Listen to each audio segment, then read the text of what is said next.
confessions Reddit thread. I haven't looked at any yet. We're just going to sort by best for the last week and go through some together.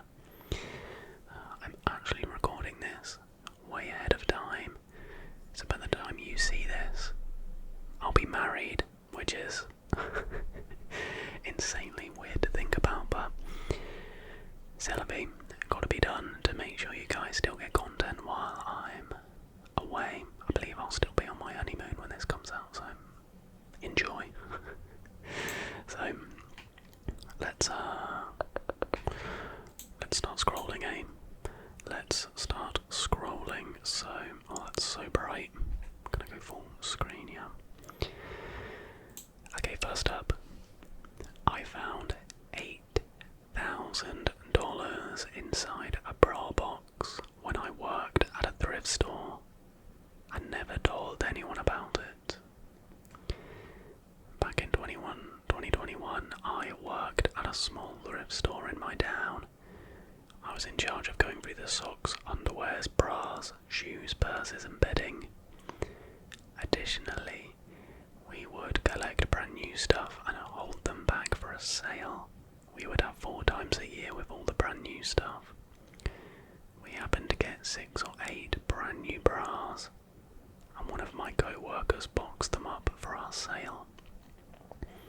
At least 4 months went by between the time we boxed up these bras and the next time I saw them again, so they weren't new, and if someone had noticed something was missing and came in asking for them back, we would try our best to find their items as long as we could. We never heard anything about them.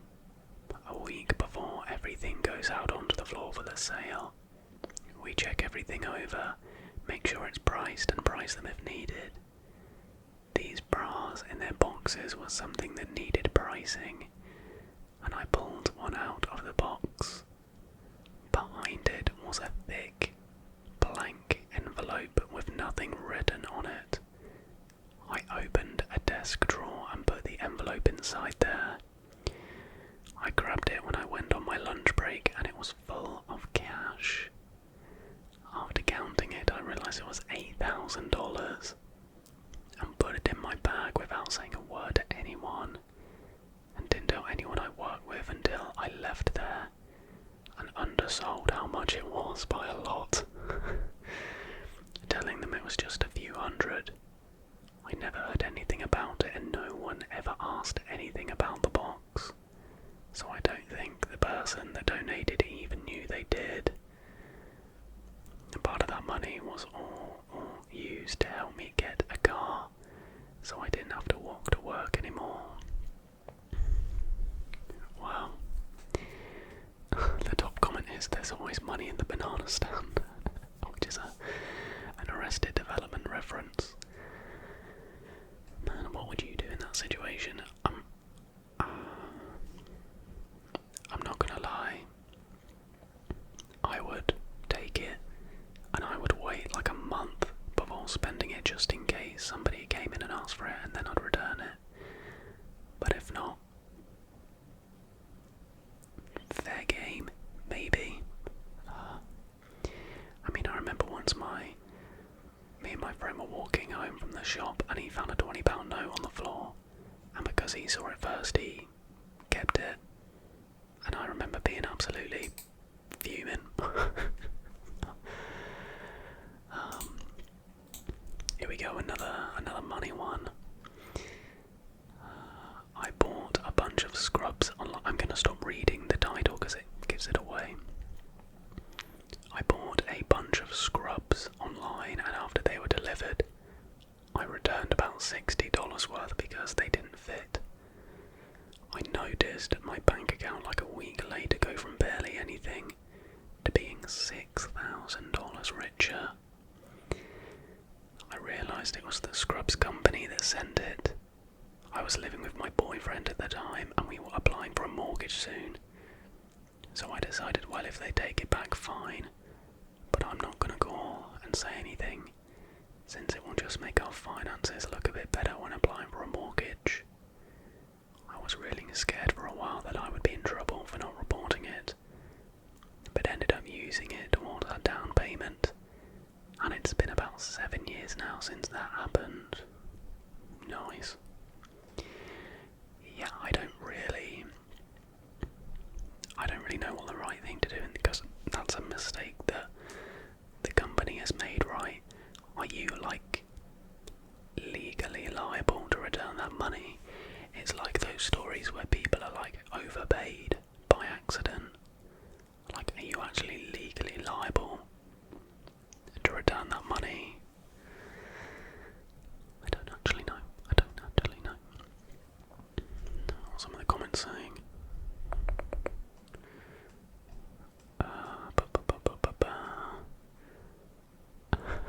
The top comment is, "This is the Scrubs company. We'd like our money back. We take Cash App." Again, I think it's probably fair game, to be honest. Alright. Slightly different one, this one. "So today at my summer school campus, there was no one around in the hallway where I'm walking, and I see the restrooms up ahead. I held my breath and ended up going into the guys' bathroom out of curiosity. Just wanted to say that the men's bathroom was pretty disappointing in comparison. I was honestly really surprised, because it was literally less than half the size of our bathroom. And I was just thinking, wait, that's it. I also ended up crossing off my bucket list of using a urinal." Which was definitely an experience. Right as I was exiting, I got caught and bumped into someone about to walk in. We both just froze and stared at each other. Before looking at the sign, I apologised, and the guy was very understanding and told me not to worry about it, which was sweet, even though I felt pretty guilty. I'm absurdly fortunate he didn't walk in earlier. I've absolutely no clue what I would have done if that happened. Yeah, the very few number of women's bathrooms I've been in, they have always been bigger, and I've been in some that have had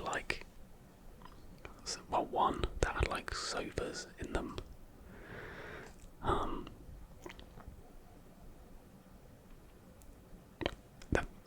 The urinal thing is an interesting thing to have on a bucket list, in my opinion. I'm glad she, ticked it off, fair play.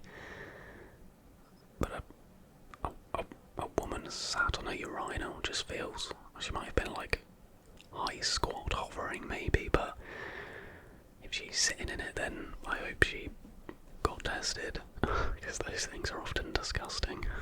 Right, this one is titled, "As a child, I hid a bottle of vegetable oil under my bed, and I've never told my mum why. One day, my mum was either looking for something or just cleaning, and she looked under my bed. I was maybe 6 or 8 years old and had a habit of stuffing toys and dirty clothes under my bed, because I was forced to clean my room, and that was the easy way to clear a bunch of junk, by just shoving it under the bed. On this day, my mum is on the ground pulling all sorts of stuff out from under my bed, and then she sees it and says, 'What the?' and pulls out a 64-ounce jug of vegetable oil. Her face was one of shock and even a tiny bit of fear, and she was just totally weirded out. Why are you getting fear over vegetable oil? I don't know. She looked at me and questioned why and how this was under my bed. I don't remember her words, but they were something like, 'This is so weird, what on earth are you doing with this?' And out of embarrassment, I played dumb and pretended I had no idea. It really freaked her out, and to this day, 30-ish years later, I've never told her why. We went to a small Pentecostal church, and they handed out prayer cloths, which were small bits of a red fabric. The pastor would anoint the cloth with a holy oil, and then touch it to your forehead and pray over you. I kept mine and put it in a little box, and one day I wanted to pray, but my cloth was dry. I thought it needed oil to work, stole the whole jug of vegetable oil out of the pantry and brought it to my room where I poured a little on my cloth. Oh, that's so cute. I don't remember why I didn't just ask for help, or why I didn't want anyone to catch me using the vegetable oil on my prayer cloth. But I put the jug under my bed until I could return it to the pantry without anybody seeing. That is so cute. I mean, I took issue with the fact that there was fear from the mother, but I imagine this is just his recollection, because he was shocked that his mother had found his, his secret stash. That's very funny and cute. Right,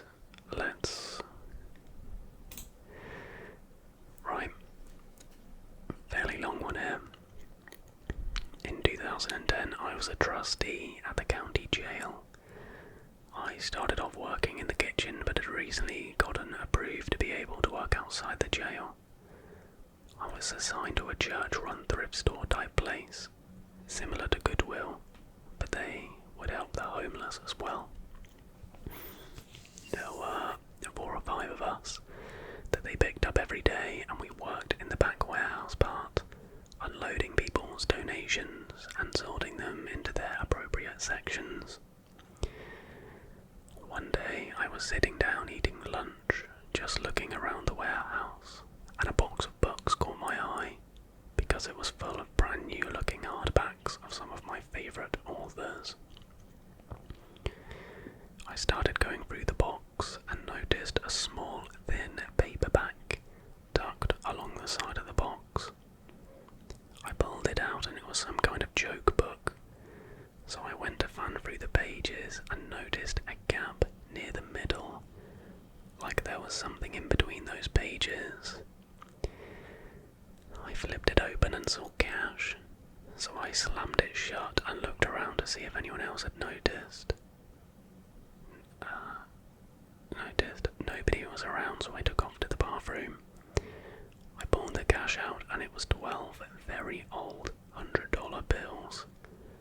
My heart was racing, I had no idea what to do. I eventually decided to tell 2 of the other guys that I was cool with, and they immediately wanted a cut, so after a little back and forth I gave each of them $300.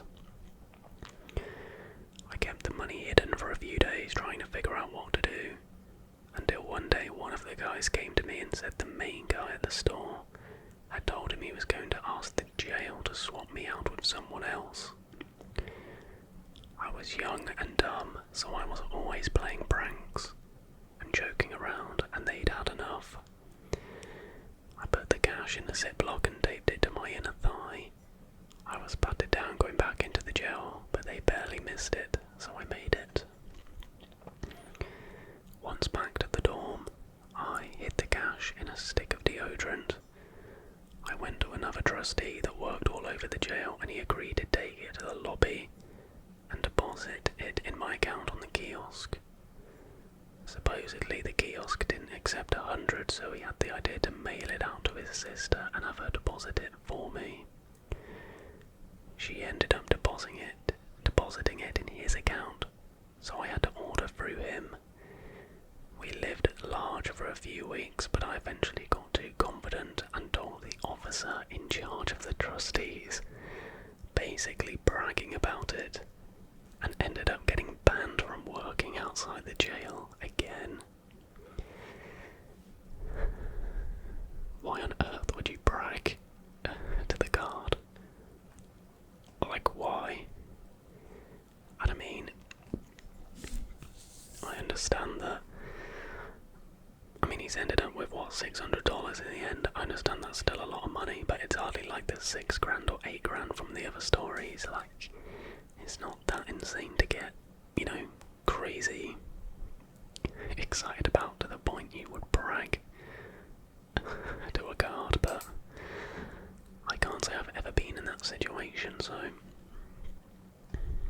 fair enough. Right. This is a very different one. We live guys in our building, every time they get caught in a mousetrap, he makes the excuse that if they're released in the stairwell, they'll climb out on their own. Since last week, he's been throwing them off the building.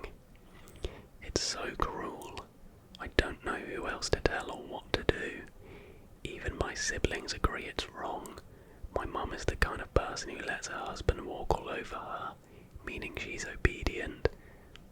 So it doesn't matter what she thinks. It's psychopathic behaviour. Someone said, imagine walking home and mice just start dropping on your head. Yeah, imagine if you've got a drink as well, like an open drink. All day you've waited for like a McDonald's milkshake, although that would have a lid on, a nice coffee, and then a mouse falls in. It'd be pretty mortifying. Someone said plot twist, it's the same mouse being caught because it likes being thrown off the building. I mean, yeah, that is really weird behaviour from the dad, but everybody needs a hobby, I guess. Right. This one says, I've been contacted recently regarding footage I have on an old hard drive. I've been offered a small fortune for it. It's a really difficult decision to make. Without going into the details too much and putting things at risk, suffice it to say that in my younger days I happened upon footage that could be considered blackmail. It wasn't my intention to use it as such. I was just in a bad crowd that didn't really have morals. There's enough of this footage to put people away for life, but it most definitely would cause untold chaos in those people's lives for their families. Since it's blackmail material, and the people are famous, it gets a little tricky. I don't know for sure whether this is something people would kill or endanger others to obtain, but I know that giving it to the proper authorities would end badly. I unfortunately live in a country where the intelligence agency is run with corrupt people who would probably arrest me to bury the truth. Wow, but I was contacted recently and offered a lot of money for it. I'm not sure how they knew I had it, since I didn't even know I had it until I was reminded by an old friend about it. I just don't know what to do. On one hand, seeing justice would be nice, and it kind of feels like a fairy tale at this point. I can't verify what they intend to do with it, which bothers me. Like, what if this is a setup so they can bury the truth again? On the other hand, it's all too much for me to handle by myself. If there's a chance I can be rich and get it off my chest in one fell swoop, I feel like that's what most people would do. I just need some guidance. Damn. I want to know who it's about. Someone said, oh come on, release your Epstein files already. People are theorizing it's another angle of Tupac's murder. Yeah, you could make a copy and sell it. Like, why not?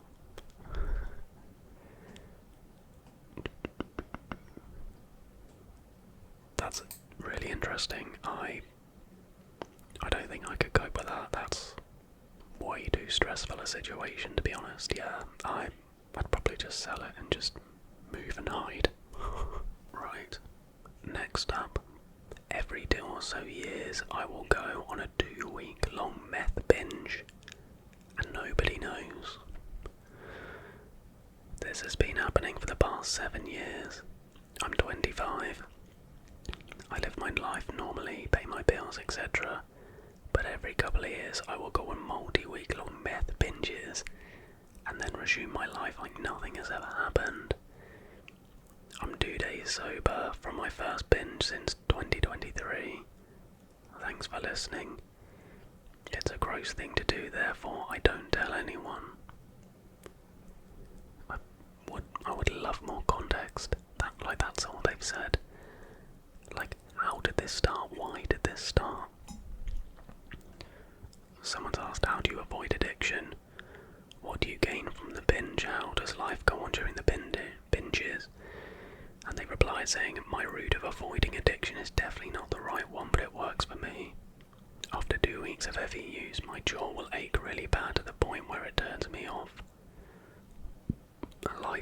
was a lot of sex, meeting like-minded individuals on dating apps for hookups. It's mainly just a sex thing for me. Wow, that is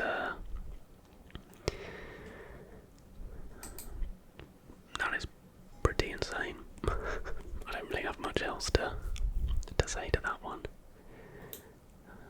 Wow, this is... Oh no, that's very rude. I'm not gonna read that. I saw a wide variety of words and topics in that one, which I'm not gonna put in a video, maybe in a members video. Wow, this one seems dark. We left my grandmother to lose her mind after my grandpa passed. Blimey. When I was around 8 or 9, my grandpa died of cancer, and it took everyone by surprise. I forget which type, only my mum explaining that it acted like a cold or flu. And so by the time anyone realised what it was too late to save him. We supported my grandmother afterwards, of course, but my biggest regret is that we didn't move her into a different place then and there. She was already retired and didn't get many visitors other than us. So for the next 6 years it was just her alone in the big empty house she raised my mum and aunts in, with nothing to do and no one to see in person, except for weekly dinners with my family. Whenever she would come over for those dinners, she would be absolutely famished, and I'm not sure how much she was eating when we weren't around. We moved her into a nursing home when I was 14, and her memory deteriorated to the point where she couldn't be alone anymore. But it took a phone scammer robbing her for 15k for us to realise. I'm so unbelievably ashamed that we abandoned her for those 6 years. Everyone describes my grandmother as being whip-smart and deeply intuitive when she was younger. And even though I can't remember her before the memory loss, I can't help but think that that woman would still be alive if we could have seen the obvious before it was too late. So I'm sorry to my grandma, who I'm scared I've already killed. I will protect what is left of you with my life and love you to the very end. Well, firstly, the title made it sound like it was a deliberate thing. That's why I thought it was going to be like a savage thing. But that is really sad. But this was not the responsibility of the writer, no way. It says what? They were moved into a nursing home when she was 14. So, yeah, it says what, 8 or 9. The granddad died. Like, it's insane that she's having these thoughts now. Like, it's the responsibility of the parents, right? The grandmother's children, their decision and whatnot. It's, yeah, I mean, it's possible the grandmother might have refused to move. She didn't want to leave the house, you know, which is pretty common, but that's really sad that that person has felt like it was their fault and their responsibility when it definitely wasn't. Let's look at this one. I have a very demanding job. I manage a large team and department for a very big company. I'm constantly on the clock and can never switch off. I have a limited social battery and my day-to-day job just takes it from me. But once a year I book a week off to just sit and be lazy. I don't see anyone. I stay in the house and watch shitty TV, drink wine, play video games, order lots of takeout and sit in my pyjamas. I tell everyone I'm doing lovely things, but actually I'm just sat at home. I'm doing it right now. It's the best. It's my favourite week of the year.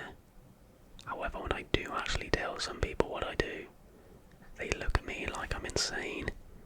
You're not travelling. What about friends and family? No, I want to be alone.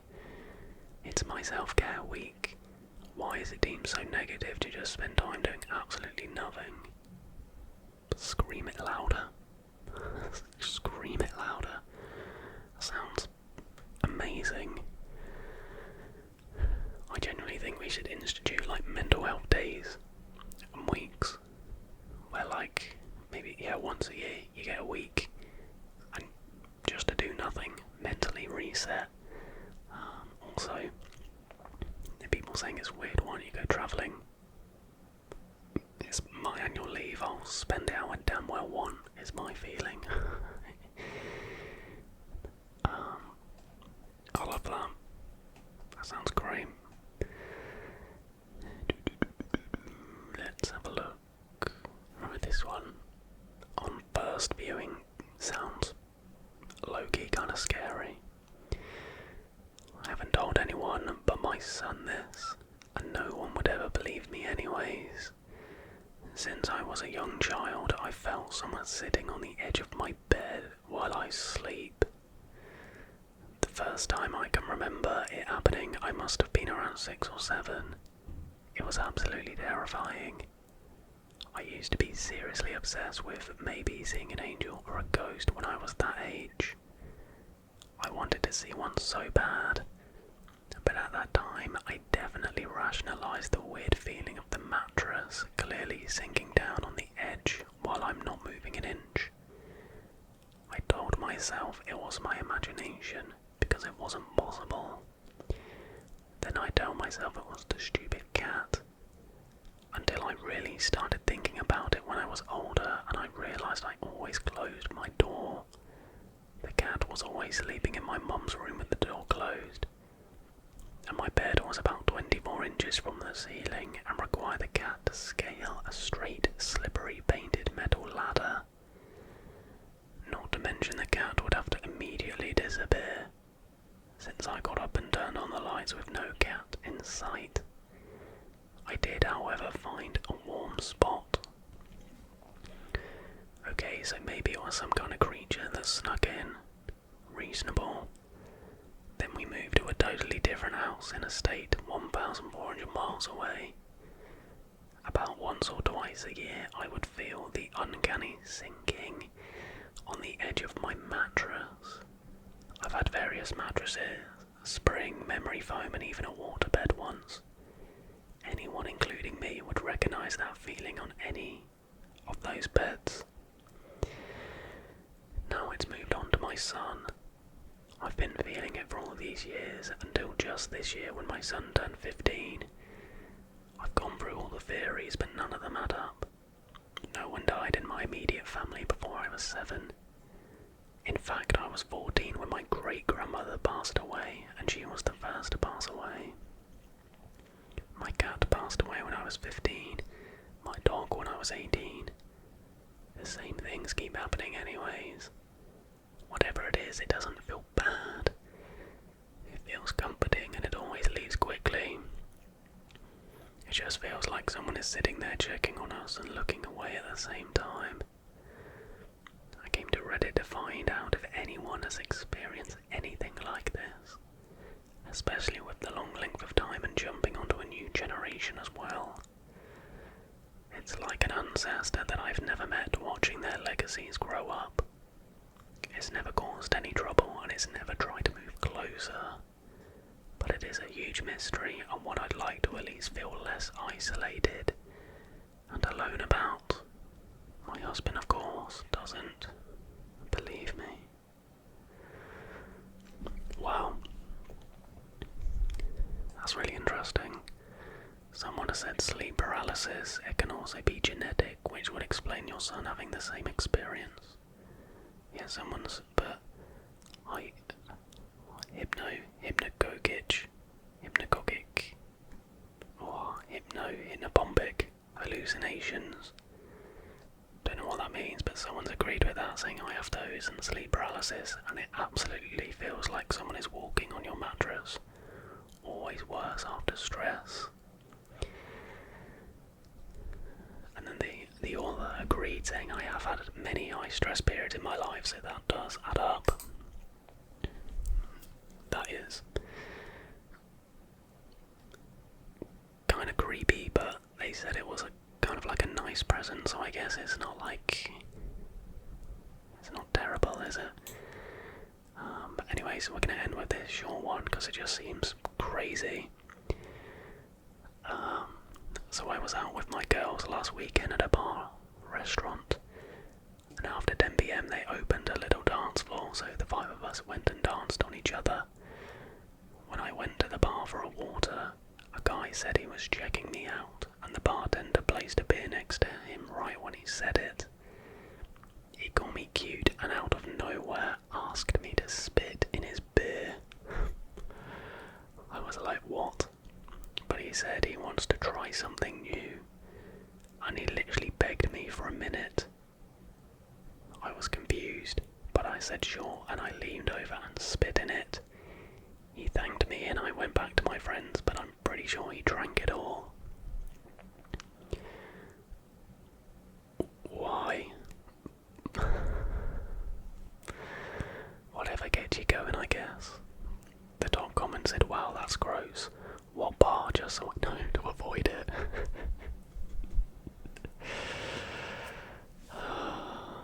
Yeah, that seems like a strange and good enough place to finish this video.